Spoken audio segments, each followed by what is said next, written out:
Hello, all you beautiful souls. Jules here, and tonight we're going to be talking about tourmaline. Now, tourmaline comes in a variety of colors, pretty much the rainbow, and it is according to Egyptian legend and lore that tourmaline formed in the center of the earth, and then it passed through a rainbow and on its way made its way to the sun, hence which accounts for the full spectrum patterning in tourmalines. So I actually have all the colors of tourmaline. They might not be big, but I'm here to show you it. So this is a chunk of black tourmaline, and you can see within it the white quartz right here. And then it has mica, so that's going to be your brown mica. And then you'll see the black tourmaline blades. And this is a universal crystal to actually protect against black magic.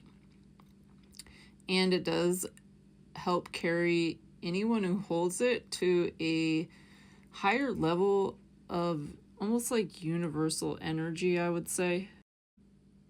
So this is your green tourmaline, and you can see it appears to be a piece of either quartz or calcite, and it grows in these trigonal crystalline structures. This is calcite, and I can tell by the growth structure.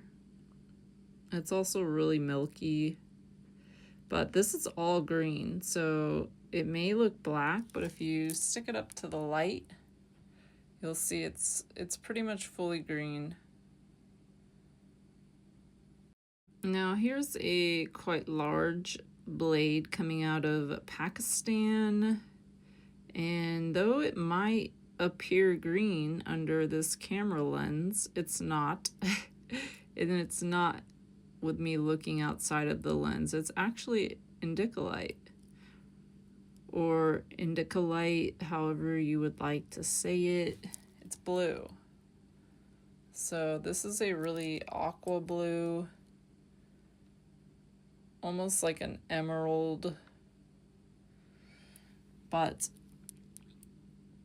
it is bicolor because you'll see the cap on top, and a lot of tourmalines will be capped, meaning they have just a gradient color.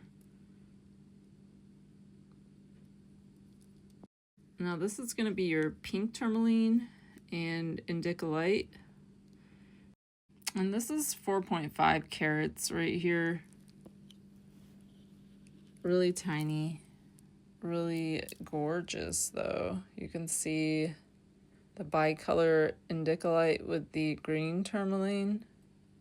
These I'm waiting to use for jewelry, for something really special, as tourmaline can get pretty pricey. So really like the color. It's just so clear.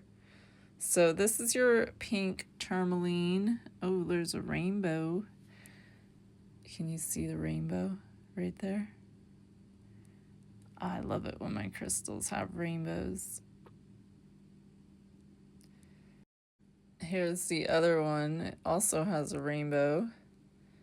The polish is just so nice on this. It's almost too hard to show you. Now here's a piece that Athena from Sage Goddess brought back from the Tucson Gem and Mineral show. She carried this in her purse, and this was not like this last one, but the previous one where she gave them as a free gift for orders, and I was chosen. So she estimated this little gem right here is about $80 for Rubellite. And you can see it's not big, but it is pricey, and it is super gemmy.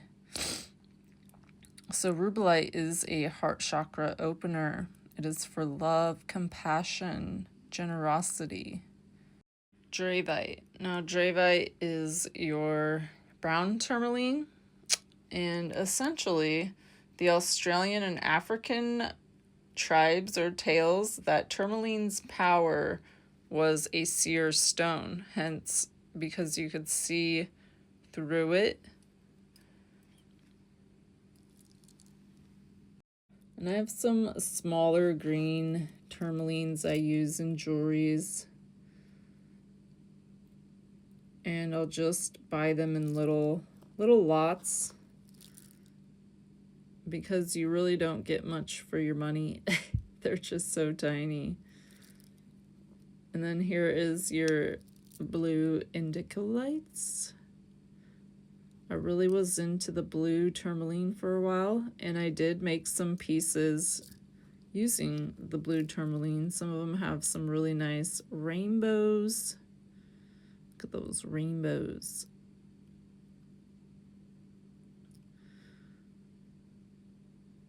So pretty.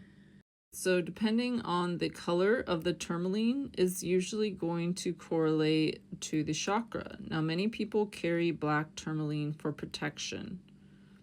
It wards off evil, it's clearing, it's grounding, and it is also known as Schorl, Schorl. And it is the most common form of tourmaline.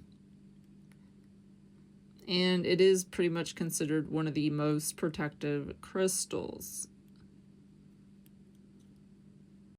Here's my dragon black tourmaline ring carved by Breno. And for like advanced practitioners or those that go like spirit hunting, haunted houses, when they go, they usually carry some black tourmaline with them because it is going to deflect those evil entities. And it's also great for chronic anxiety, compulsive behaviors, and thinkings. This will help you release those negative thoughts. So with green tourmalines, these are going to be your masculine counterpart to your pink tourmaline. So pink tourmaline is soothing and gentle, while green tourmaline is strengthening and revitalizing. And it reminds me of a Jolly Rancher. It even has the same structure. So the first green tourmaline mine was in 1890, was reported in California at the Palo Mine in San Diego County. It was in the indigenous peoples region, and they'd already been working with this gem for like centuries. So it was given at funerals, green tourmaline was, along with other colors of tourmaline.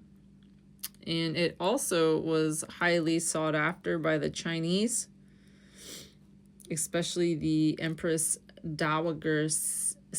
It's Cixi. She was especially fond of the gem. And it is really beautiful.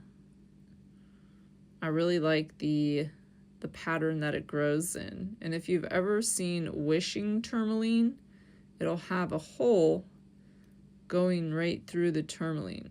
I used to have a piece, but I think I lost it. Now this is your unicorn stone. It will have pink tourmaline in it, but the purple is lepidolite. And then you'll have the baby blues, which I love.